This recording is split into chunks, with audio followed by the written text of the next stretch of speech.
It is my privilege to introduce a lifelong historian. Sheriff Gonzalez started his journey in public service at the Houston Police Department, first as a civilian, then as a police officer, homicide detective, hostage negotiator, and then on to sideline. After nearly 2 decades of service as a peace officer, Sheriff Gonzalez won a seat on the Houston City Council, serving 3 terms as a representative for residents of District H, an area north and east of downtown Houston. As a city councilman, he chaired the Public Safety and Homeland Security Committee and was appointed mayor pro tem. He was instrumental in creating the Houston Recovery Center, a diversion facility where people with public intoxication cases connected with a recovery coach rather than going to jail. As an advocate for mental health treatment, Sheriff Gonzalez founded the agency's first behavioral health division that offers a wide range of counseling services to employees. He prioritizes innovation and collaboration regarding the care and response to those with mental illness, developmental disabilities, and neurocognitive disorders. Sheriff Gonzalez serves on the advisory board of trustees for the Council of Criminal Justice, and he serves as vice chair of the Harris County Criminal Justice Coordinating Council. In July of this year, President Biden nominated him to lead the federal agency tasked with immigration, ICPs. Welcome to you, Harris County Sheriff Ed Gonzalez. Well, thank you so much. I mean, very, very kind of you. Thank you first and foremost for the invitation. And also thank you all for just the amazing work of what this amazing organization has done for over 100 years. I mean, just the long history of serving humanity, and so really just want to commend each and every one of you for your commitment of serving a purpose higher than yourself. And so very excited to, I hear a little bit of an echo. I don't know if maybe, I don't know if maybe, I don't know, should I turn it down on my end or something?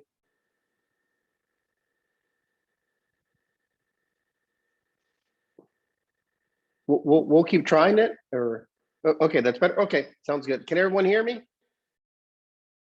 All right. Just want to touch on different things that I think might be of interest, and then I'd love to turn it and turn it around and just make it conversational. I always learn as much from you than I can possibly share. And I'll touch. I mean, there's so much to discuss, but I'll touch on a couple highlights and things that I think are important. I'm a native Houstonian, like was mentioned. I grew up predominantly in the area of the Heights, back before the Heights was what it was today. My parents purchased their house in the Heights area in 1978, and they paid $30,000 for that house. That house is worth considerably more now. But they instilled in me very early in life just a thirst for knowledge, for education, you know, being just, you know, loving our country and duty before self. And so those are some early values that I learned in life. Along those lines as well, very early in life, when I was about 6 years old, I learned something that to me proved to be very impactful. And that was that my father couldn't read and write. So very early in life, I had to learn how to help him navigate certain things, how to help him read street signs and job applications and things like that. He was a self-taught welder. He was a hard worker. He provided for his family, but due to having limited education, his opportunities were very slim. So I learned the importance of education early on by seeing the impacts of not having that. And I'll circle back to why that I think has made an impact, I think, throughout my professional career. As you stated, you know, when I graduated from high school, Um, went on, and I was the first in my family to go to college. So I went to University of Houston downtown.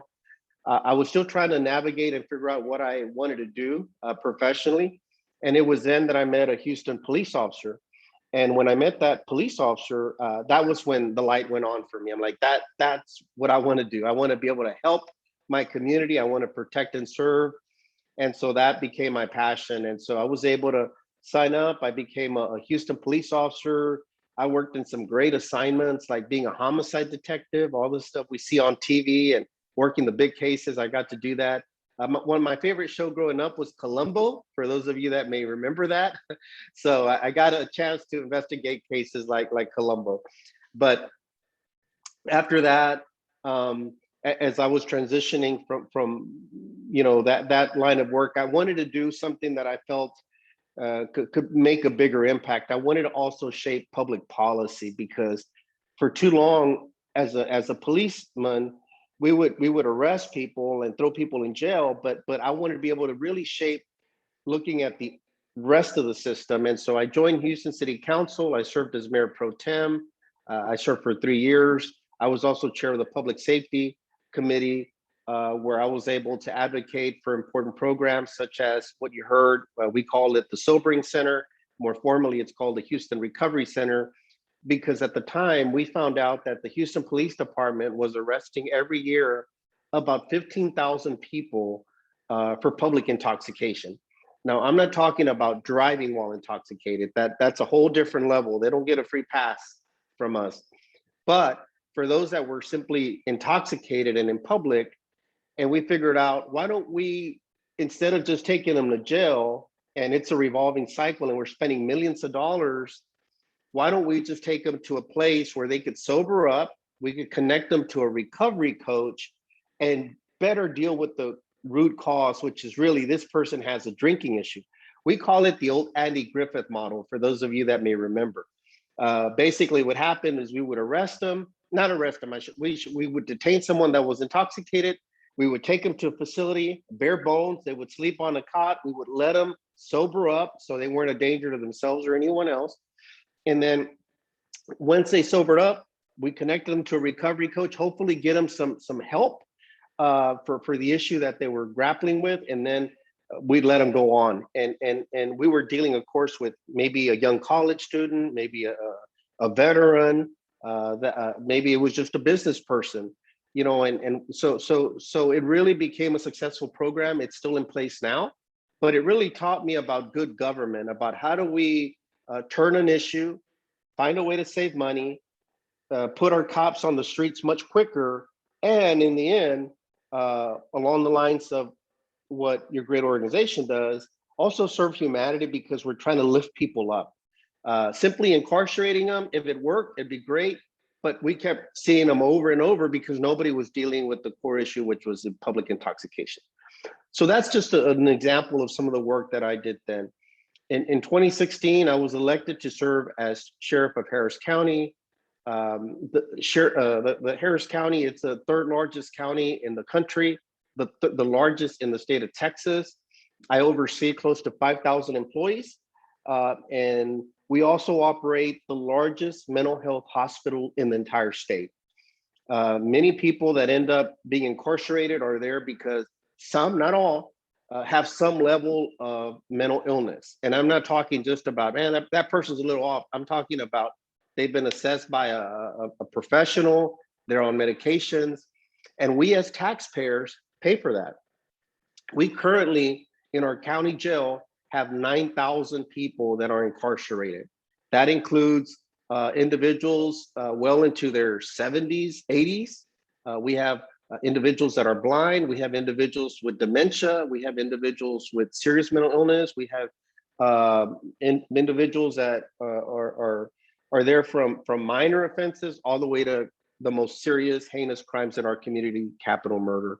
And so it's a tough operation. We prepare over 25,000 meals per day.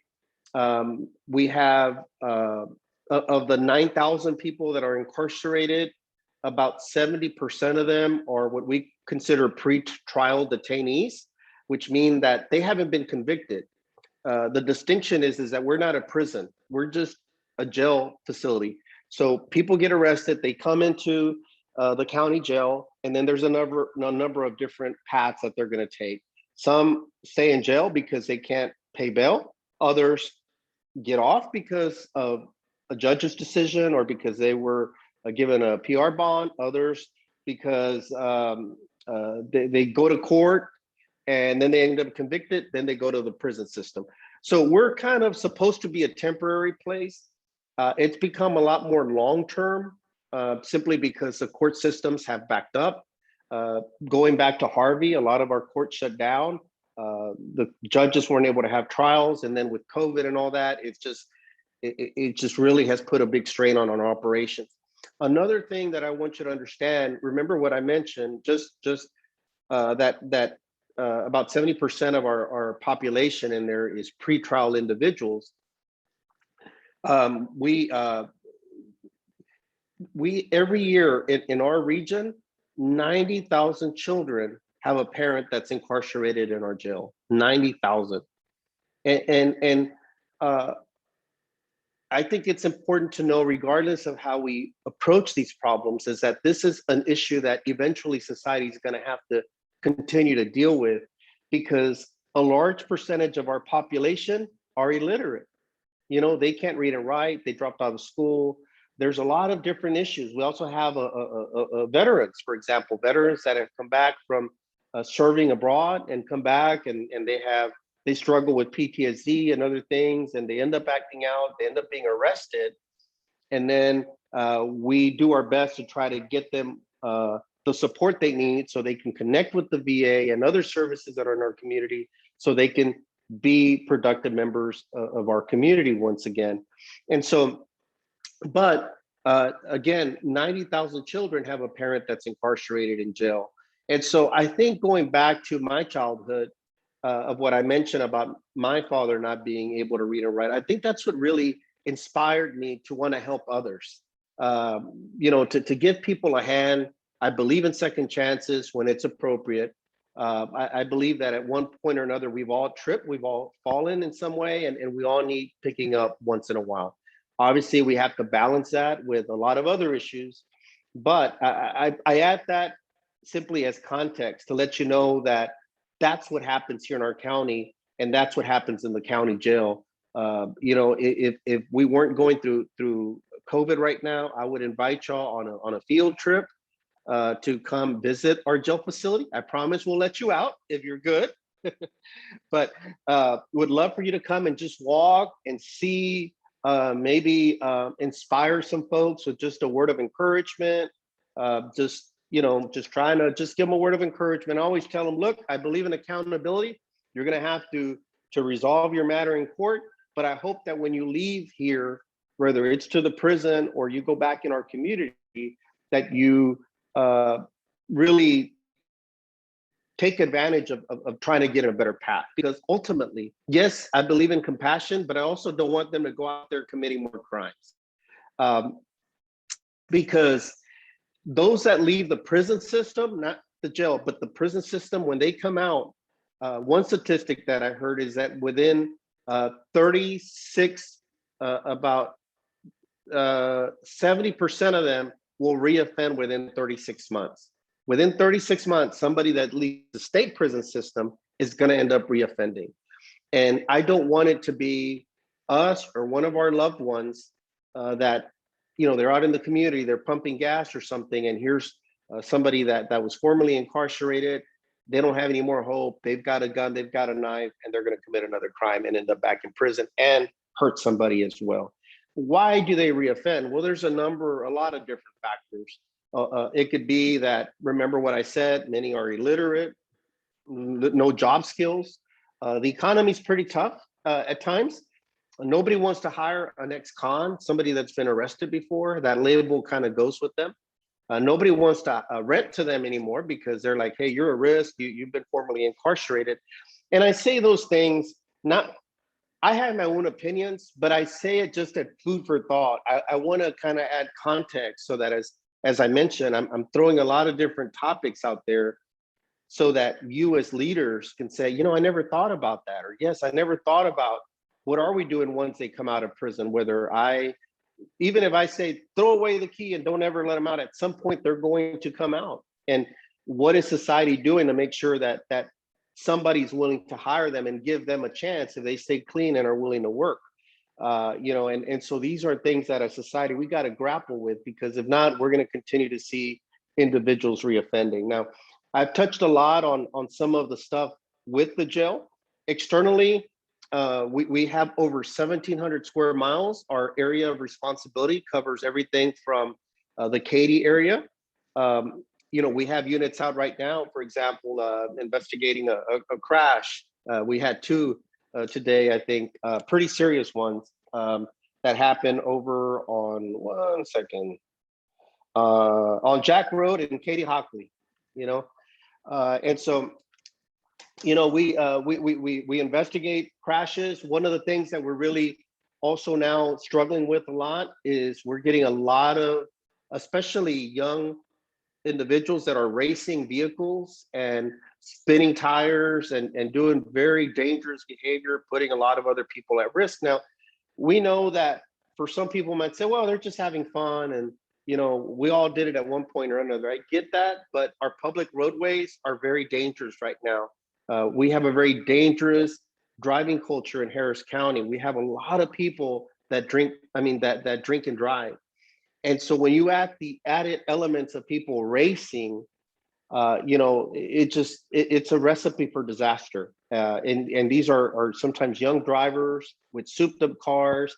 And look, we could all appreciate nice cars and stuff, but as a community, we have to find maybe a raceway or other venues where they can go and race in a safe environment. If they're going to put themselves at risk, let them put themselves at risk, but not the rest of the community. We also are grappling a lot. The bond issue is something that's been discussed quite a bit. There's a lot of different angles of looking at that, a lot of different impacts that impact public safety in our community. We also are doing a lot to deal with our homeless and mental illness population that's out in the community. One of the things that I found out when I became sheriff back in 2017 is that historically we look at a lot of the homeless issues and vagrancy and all that, and we think, oh, that just happens in downtown Houston. But we found out that was going on all over, all the way to Katy. And so, we've developed homeless outreach teams. And what they do is they go out and engage with the homeless community, try to get them connected to the services that they need. Some take the services, others prefer to live out in the streets. We also have programs. We call it our CERT team, our crisis intervention response team. What they do is that we partner up a deputy with a mental health clinician. And so when they respond to a case of somebody in a crisis, the mental health professional can help the deputy try to navigate that situation, because law enforcement is being asked to come into the front lines of dealing with serious mental health issues, and we're not mental health experts. We become that by default, but it really requires trained professionals that can deal with some of these issues. And so, we also develop different crime reduction units. We have one out there in the greater K area as well. These teams are teams that are proactively trying to look at crimes in the community and trying to stop crime from happening to begin with. In policing, it tends to be very reactive. We only respond after the calls happen and the crime's already occurred. We're trying to be more proactive and really get out there, see where the problem areas are, where we're seeing issues, and really using technology to make sure that we're deploying resources where we need them, where the crime's happening, so that we can try to stay in front of it. With a city as big as we are, and we have so much sprawl, it's difficult to be in every single place. And so we try to work collaboratively. We work very closely with our constable partners, with the Houston Police Department, with DPS, And so, all those are important things that we do because no one entity can do it alone. We need support from other partners, so we engage with them. And so these are some of the things that we work on. And so we also have another program. It's called CORE. And what we do with that is we've trained our deputies, and they take an iPad with them. And so when they respond to a crisis call, much like we're talking with right now, let's say that there was a deputy there with you, and he had responded to a crisis call. What he would do is he would pull up this iPad. Imagine that I'm a mental health professional. I would be able to work through the screen remotely. I'm not even there with you, and be able to let that deputy know, okay, this person is off their medication, or this person may have dementia, or this person, and helps them navigate some of those issues. So, those are some things that we've done. We also understand that our community, we have individuals that perhaps may be autistic. We have also older adults that may be experiencing some memory loss. My mother is impacted with Alzheimer's and dementia, so I understand the problem well. And now what we do is we have some technology where we could make sure that if they stray away or they wander off, that we can try to connect them back to their families with our Project Guardian, for example. That's something we're trying to grow. And so we're trying to really be there for our community and assist at different levels to see how we could, be a good resource for our community and serve you. We serve you. You're our bosses. You're our leaders. You're the ones that we serve. And so sometimes we're gonna miss the mark. For those times, we apologize. There's always room for improvement. But we also work extremely hard, and we're very grateful that here in our community, law enforcement by and large has the support of the community. Again, we're not perfect.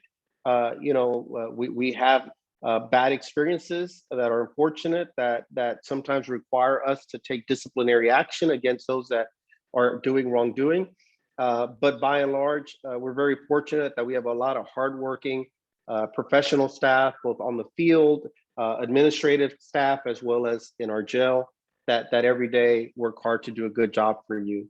And so I don't want to just be talking and talking. I want to pause, take a few questions and all that. So would that be okay?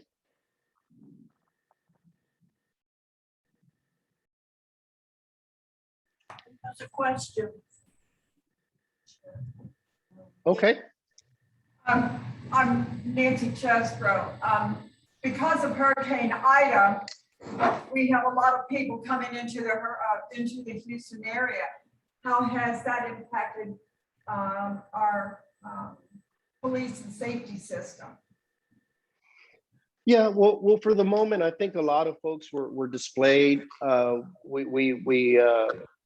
I think people are trying to determine where they're going to be situated. So I think that so far, we're not seeing any direct impacts. I think the immediate need is to try to just help people, get them stabilized, and then hopefully, where they could, return home. I don't mean like home, like some people just simply may not have any place to return home to, because it was so devastated. But right now we're not seeing any direct impacts. It looks like so many people, as is the Greater Houston Way, have stepped up to help, from Mattress Mac to the Astros to many community leaders. We're participating as well to try to get people situated. I know they've gone to different cities within Texas.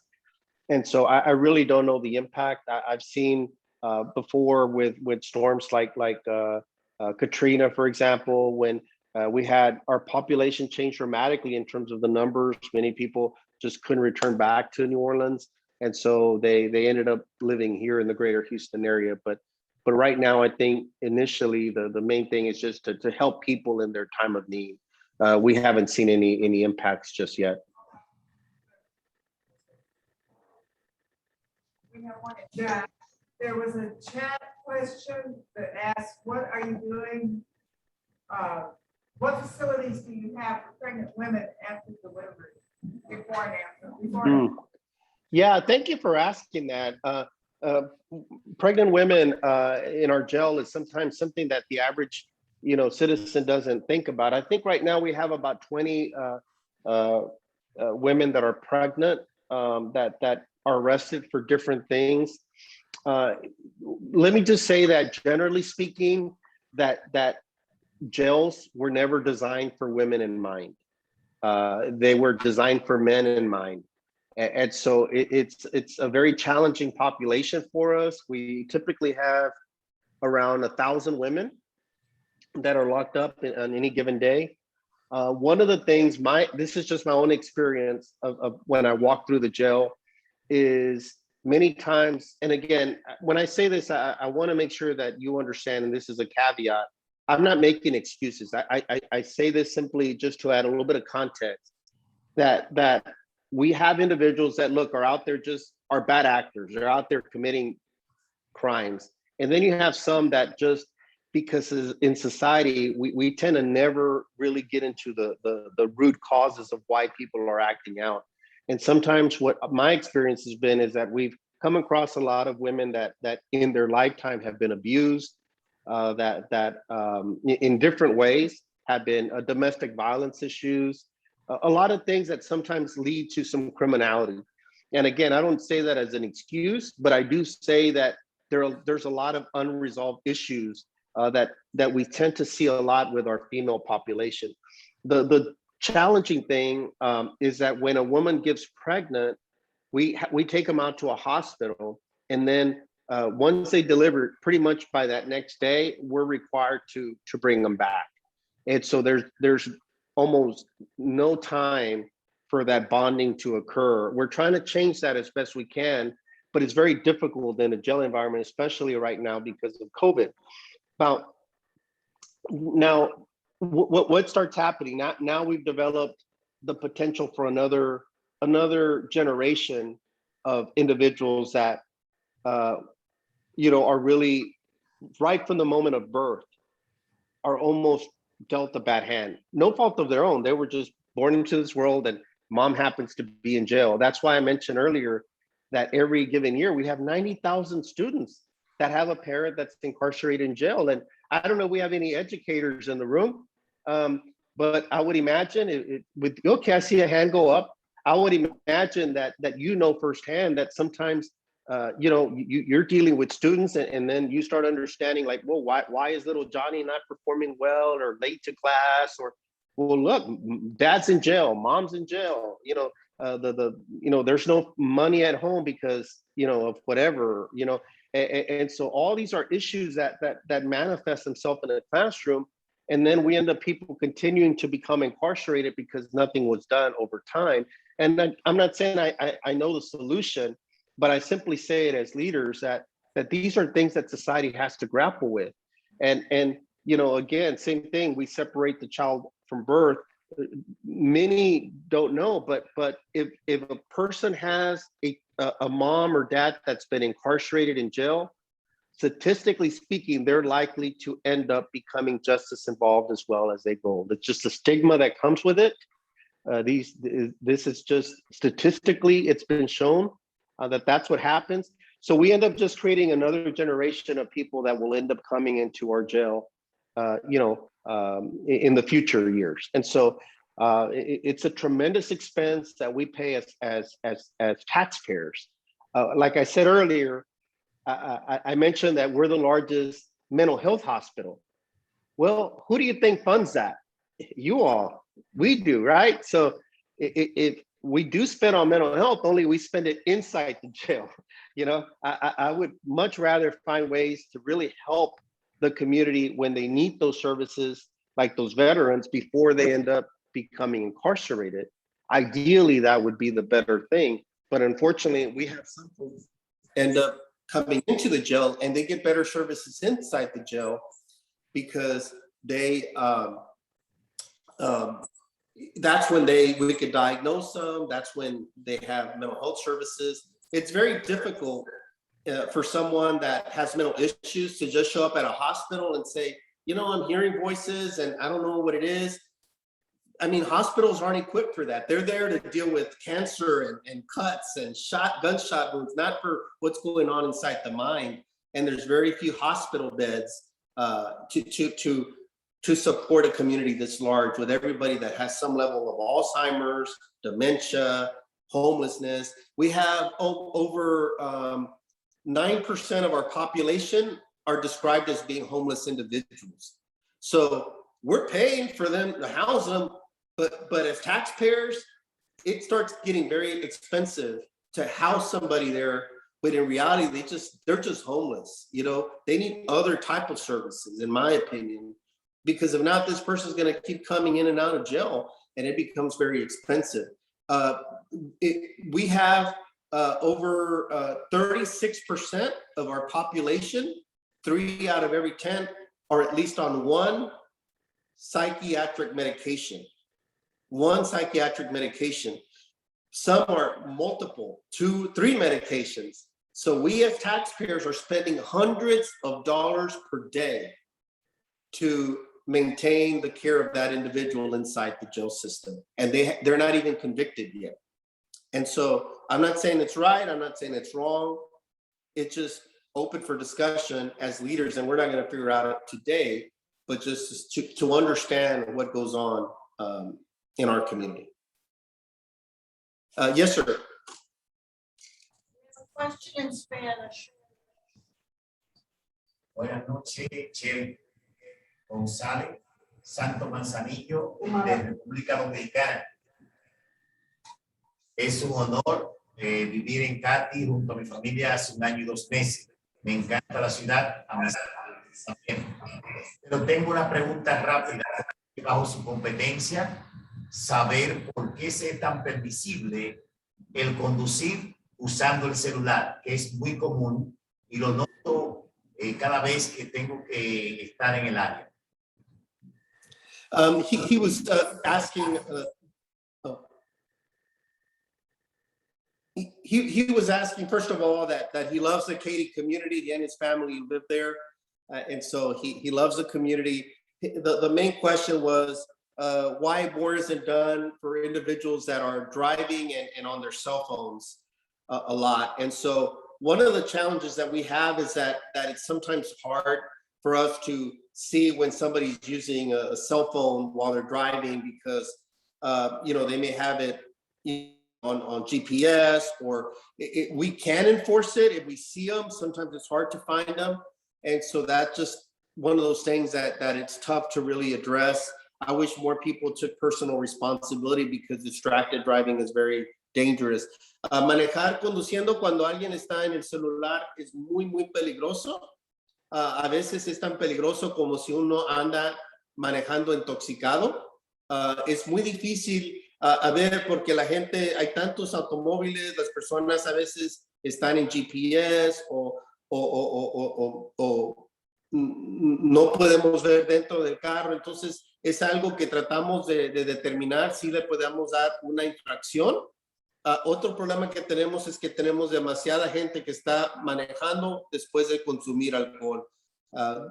Es aún más peligroso. One of the biggest challenges that we have as a region is we lead the nation in the number of fatal and serious crashes, especially because of impaired driving, because of alcohol, drugs. One of the common factors is distracted driving. Una de la mayoría de las razones por los accidentes fatales es conducir de alta velocidad o no usar su cinturón. 2 other factors that we see in many of our crashes are speeding and not wearing a seatbelt. We had a crash in East Harris County early this week. 4 young men, all in their early 20s. It was around 3 o'clock in the afternoon. Went off the roadway to avoid getting into an accident. One of the rear passengers was not wearing a seatbelt, ended up being ejected from the car and died on the scene. His 3 other friends survived. They were wearing seatbelts.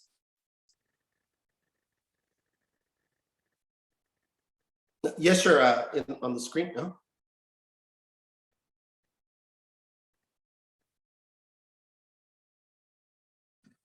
Yes, my name is Umesh Patel.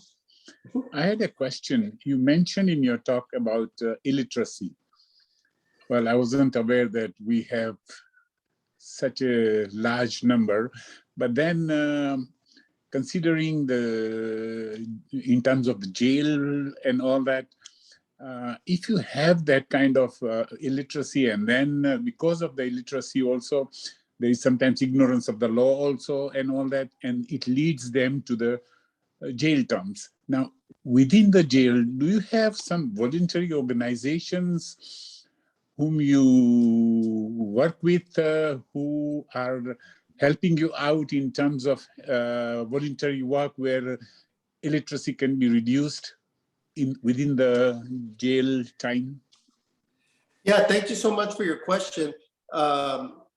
One of the things is that we try to use the time that somebody's locked while they're locked up with us to try to connect them to different programs. We have one of the largest inmate education programs in the country. Our education partner is Houston Community College. And so they teach a lot of different courses that people can learn either about how to do welding, for example, and how to we had a culinary program where they can learn how to cook. And we're not just trying to be nice with people. We're trying to make sure that when they come out, they can have a job. And so we also have them trying to do some illiteracy classes so that we can at least improve their reading and writing skills a little bit. It means so that they can maintain a job, because again, if you take all these issues, it's very hard for somebody to go out in society and then be able to have a steady job. Not only do they have some type of criminal record, but now they can't read and write. It's even more difficult. And so we do try to help, as you could imagine, because of COVID these last 2 years. It's very hard to get instructors in because it's a jail setting. The Wi-Fi is not, really there. And so we do struggle with some of that. We used to have a lot of face-to-face classrooms, and they really enjoyed it. We do have classes like for our veterans, military veterans, where we could connect them to like the VA. We try to get them different parenting classes and things like that, just to try to give them a little bit of support while they're in there, so that when they come out, hopefully they can become law-abiding citizens again. Thank you for asking that question. Thank you very much. I see a hand probably the left side of the room. Yeah. Mr. Gonzalez. Yes, sir. Yes, Mayor. I have a quick question. Since I know the state of Texas just passed that new carry law for the guns, and I just want to know, is it going to be more vulnerable? Since I know, let's say, a lot of young people like me, myself, they like to carry guns in their vehicles without licenses. Would that be a vulnerable issue going on moving forward? Yeah, for me personally, I think that my biggest concern was just I thought it was a reasonable step to require folks to at least take a few hours of some training, just so that, being a responsible gun owner, making sure that they were aware of safe storage and making sure that they at least understood the basics of the law. That, as you've seen probably on the news, we've had a lot of incidents of road rage where folks are shooting out the window. And we had an individual out in Katy a couple years back that was, shooting several people out from his vehicle. And again, I think that there's a difference between responsible gun owners and others that just, are out there doing bad things. And I thought it seemed to be working pretty well with the program that was in place before, because it could at least make sure that people were really taking guns seriously, giving some basic instruction. And so my concern is that if we remove that incentive to really at least take a basic class, make sure you're proficient with the weapon. Anybody that owns a weapon knows that how you have to be so responsible, when you're out in a range and keeping, the gun pointed down range, and just different little things that people take for granted, and they think that it's a movie or something. And I'm just concerned about that more than anything. But it is what it is. We're going to do our best to make sure that we, just stay safe as well. We have a lot of guns in our community. Unfortunately, many of them end up in the wrong hands. We have some situations where we have individuals that are following people after they leave gun ranges because they know obviously that they have a gun. And sometimes they'll just leave it in the glove compartment, get off and go to a fast food restaurant or go and buy some ammunition at the store or something, and they leave their gun. Well, guess what? The car gets broken into, the gun gets stolen, and now it's in the hands of somebody that's going to go out and commit crimes with it. And so we just really want to, of anything, just say, regardless of this law, the previous one, whatever, just be responsible gun owners, and be familiar with the law. It could be how liable if you take some kind of action towards somebody and you hurt an innocent person. You may be liable for hurting someone because you made a wrong decision.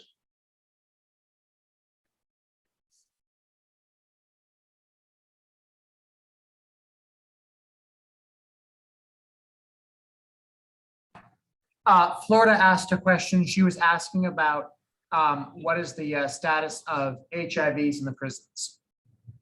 Of what? Oh. We're both racing to see who can get to the question first, I think. She was asking the status of HIV in jails. Yes. Yeah, we just like the general population, we do have individuals that again, like I mentioned earlier, that we have a wide range of individuals that have diabetes, the hypertension, that are blind, that some are HIV positive. And so we make sure that they have the medications that they need. We work with the different service providers so that we can make sure that we're trying to meet whatever protocols are needed so that they could stay on their meds and stay healthy and things like that. So we do have an entire medical team in place, just in general. And so we try to manage that. I don't know what our current numbers are or how we measure it, to be honest with you, saying we have X amount of people that are HIV positive. But we do have a program to make sure that we help them manage while they're inside the jail. And so, and again, I want to mention when we talk about these individuals that sometimes it's misunderstood believing that a county jail system is a prison. The vast majority of these individuals are pretrial individuals. They haven't been convicted yet under the rule of law.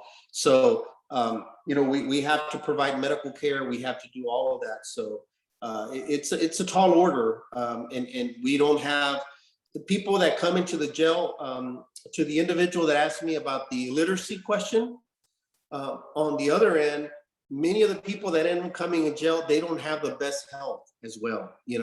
Because they've been using drugs. I mentioned mental illness. Some have diabetes and all of that. So it's a very challenging environment medically. Many don't even have a medical home when they're out in the community, and then they come in jail and they're overweight, all these other issues, and it's very difficult to manage that. It's very challenging also to manage COVID while in our jail system, because believe it or not, they're not sick. They're inside the jail. It's our own employees sometimes, because our employees are coming in and out that sometimes bring COVID, or, we have to feed them during the day. So there's that interaction. And every day, even if we kept the jail locked down, we still have new people being arrested every day. So every day you still have people that are coming in, and some that may have COVID, now it's going to spread, because imagine if you stayed in that room where you're at, all of you, and you had to live there with people coming in and out for the next 3 months. Somebody's going to end up getting sick, and it's that kind of environment. You can't social distance, you can't do all that. So it's a real challenging environment. It is what it is, but we do the best we can. We've been able to operate it under the most challenging circumstances. but it is a challenge. You have another question? What's Yeah. that other one about, David? Just a question. I come from a state that is when you were mentioning about the young people doing the crazy driving, I come from a state where that is very common. I mean, it's common and it's a big thing. There's hundreds of drivers that endanger and actually stop freeways and stop, so that potentially, if not now, that potentially can be a really huge problem. One question, what is being done in that sense? And also, is there anything that's there for the younger generation that they can spend their time versus doing this?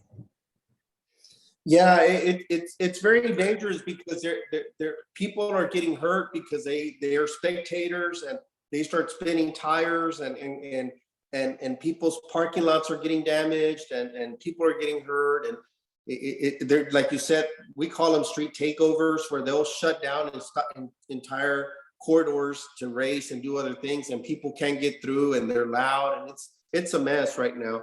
And so we do have a team. I created a team that's all they do, is they're trying to address this issue, find out who the organizers are, who's out there committing these type of illegal racing operations. So Houston Police is also dealing with it. So it's something that's going on across the nation. And I do wish there were other outlets. I do think, like, there's a raceway track in Baytown, for example, but somebody that lives in Katy isn't going to drive an hour and a half to go stand in line just to race for 5 minutes or whatever, or I mean, less than that.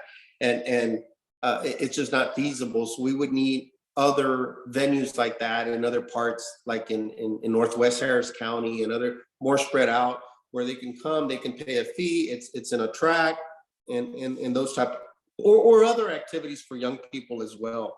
So that they could stay out of trouble, because we do have a lot of juvenile crime.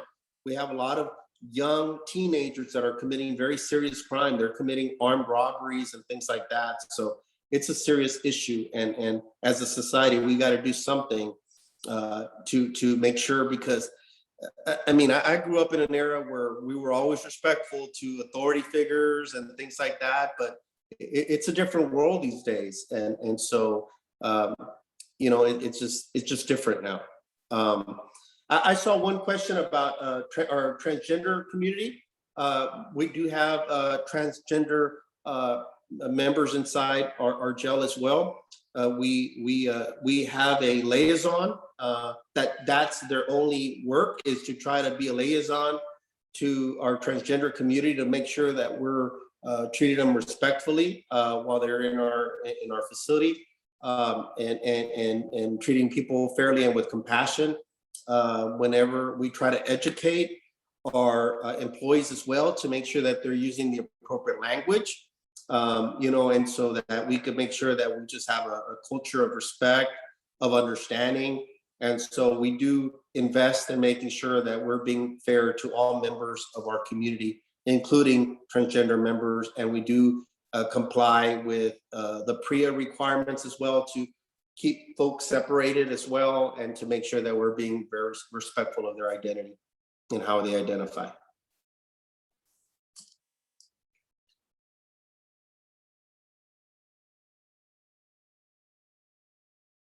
Anyone else? Yep, I see you right there in the middle.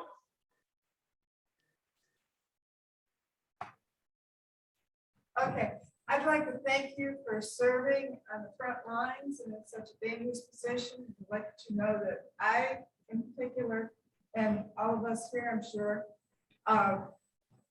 appreciate what you and your employees are doing. Thank you so much.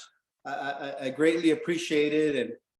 And thank you all as well. I mean, just for taking an interest in serving others and serving the community and being Leos and Lions Club, again, such a such an important name and institution that's helped so many in so many different ways globally, and just kudos to all of you individually for being members in our community.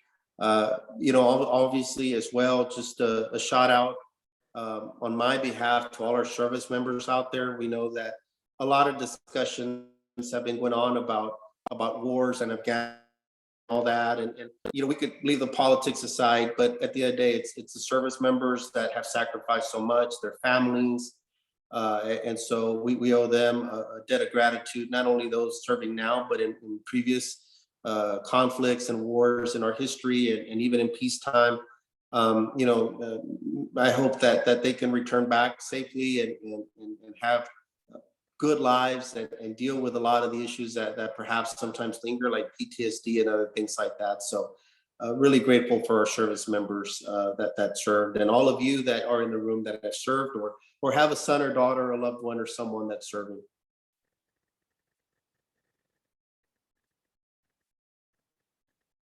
Much for spending this evening with us. When is your confirmation going to be taking place? Well, I still don't know. I'm honored that I was considered by the president. Again, to me, it's important work, and I hope that I can bring a level of common sense, some Texas values. It's tough issues. It's challenging, and so hopefully I can go do some good there as well, if confirmed. There's no timeline right now. Things in DC tend to move very slowly. And so I'm not rushing. I'm very happy doing the work that I'm doing.